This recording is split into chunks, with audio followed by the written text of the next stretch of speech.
Hi സുഹൃത്തുക്കളെ, നമസ്കാരം. ഞാൻ രാജേഷ്.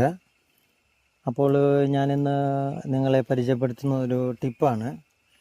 അപ്പോൾ അത് നമ്മൾ മറ്റൊന്നുമല്ല, കറിവേപ്പിലയെക്കുറിച്ചാണ്. അപ്പോൾ നമ്മൾ പല അസുഖങ്ങളും ഗുളിക കഴിക്കുന്നു, മരുന്നുകൾ കഴിക്കുന്നു, നമുക്ക് അസുഖം മാറുന്നില്ല. എന്നാൽ നമുക്ക് ഒരു പൈസ പോലും ചിലവില്ലാതെ സ്വന്തമായിട്ട് നമുക്ക് ഈ അസുഖങ്ങളെ മാറ്റുവാനായിട്ട് സാധിക്കും. ഇതാണ് ഞാൻ പറയുന്ന ടിപ്പ്. മറ്റൊന്നുമല്ല, എല്ലാവർക്കുമായിട്ട് കൈപ്പെടുന്ന കറിവേപ്പിലയാണ്.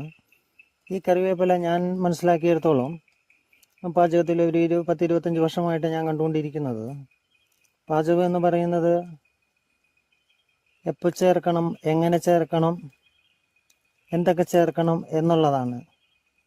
അപ്പോഴാണ് പാചകം നന്നാകുക.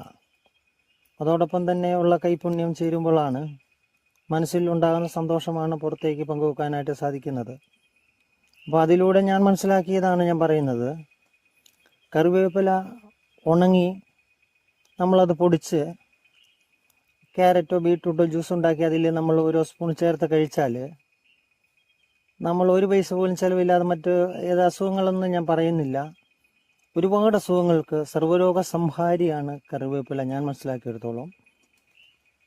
അപ്പം ഞാൻ കണ്ടുകൊണ്ടിരിക്കുന്നത് ഒരു 25 വർഷമായിട്ട് മരുന്ന് കഴിച്ചുകൊണ്ടിരിക്കുന്ന അസുഖം മാറുന്നില്ല.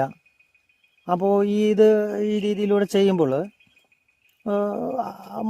ചെക്ക് ചെയ്തപ്പോൾ റിസൾട്ട് കിട്ടിയത് വളരെ പോസിറ്റീവായ റിസൾട്ടാണ് കിട്ടിയത്. അപ്പോൾ ആ രീതിയിൽ ചെയ്യുമ്പോൾ നമുക്ക് അസുഖങ്ങൾ നമ്മൾ അറിയാണ്ട് തന്നെ മാറുവാണ്. അപ്പോൾ ഇത് ഞാൻ പറഞ്ഞു വന്നത്, ഇത്തരം രീതിയിലൂടെ ചെയ്യുമ്പോൾ നമുക്കൊരു പൈസ പോലും ചിലവില്ലാതെ അസുഖങ്ങളെ മാറ്റിയെടുക്കുവാനായിട്ട് നമുക്ക് സാധിക്കുമെന്നുള്ളതാണ് എനിക്ക് മനസ്സിലായത്.